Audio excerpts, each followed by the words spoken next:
All right, welcome back to Unbound Tap.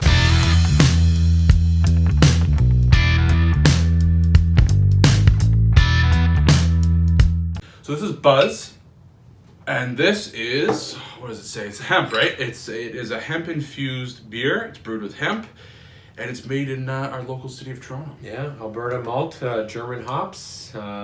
It's a weird fucking combination, if you ask me. I mean, you got, I don't know. There's no THC in this, but brewed with organic malted barley. Now, I do not see the certified organic logo on it, so I highly doubt that there's anything organic in this product. yeah.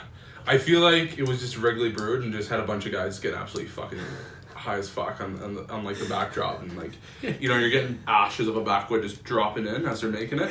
That's probably what's going on. So now, I have to say the bottle feel, it feels like a cheap bottle to me. I don't know. Here's the hints for the cheap bottle. You have the little dust ring. Yeah. Dust ring. Hashtag that dust ring. It feels shorter. It feels cap, shorter than a regular. It does feel shorter. It feels similar to those no-frill beers, like the No Name? Yeah, it just seems like a cheap bottle. Yeah. And the cap looks kind of budget too. The cap looks like it's been like scraping on the pavement for like a couple days. Like someone dragged these back to your house. Yeah, it's pretty gnarly. Yeah. And this is made by coolbeer.com. I don't know why the .com is part of it. Nothing's cool about this beer. They also make the famous Doug Ford Bucket Beer, which we've had before. We'll have to have it again soon on the channel, but that wasn't too bad. You know, I'll give them credit for making a cheap beer. This was cheap. This was like, no, this is Canadian. I believe this was $7.95 for 4. $7.95. Maybe it was less than that. Maybe it was $6. I don't remember, but you can still open it. You ready? Yeah, I'm ready. All right, go ahead. So this is an amber ale. Amber. Mm-hmm. I thought it'd be a green ale. It'd be cool if it was green, eh? Like, realistically, what would stop them from putting Bit of food coloring. tastes a little bit like those Cinesticks I just ate. Shout out Domino's. Tastes like an amber ale.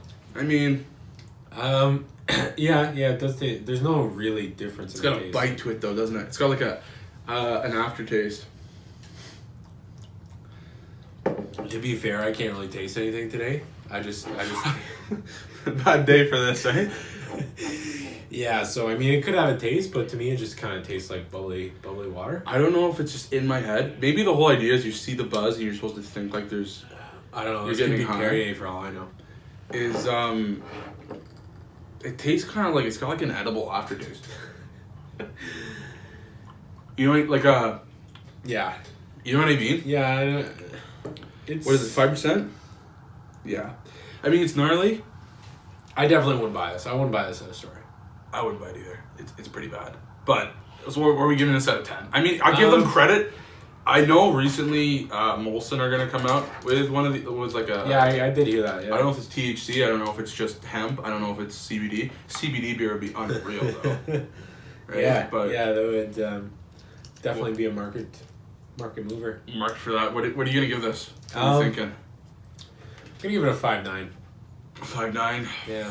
Yeah, I'll give it a 5.5. I'll be nice. 5.5. Yeah. I mean, It's all right. Like it's definitely not like disgusting. I don't drink it and I'm like, wow, like I can't even get this down. But it's just like it's not something I would buy. it tastes cheap, but it is cheap, so Yeah. So you can't really blame them for that. So I mean, value wise, I mean, you could say I'd probably give it like a 9 because it is. I think I don't know why it says $7.95. I think it's cheaper than that. We'll put it on It the. says $7.95 on there. No, I don't know. Oh, why I you just said kind of think it was something like that. Yeah. So yeah, 5.5, 5.9. Yeah, Yeah. I think that's what I Alright. said. Yeah. Boom.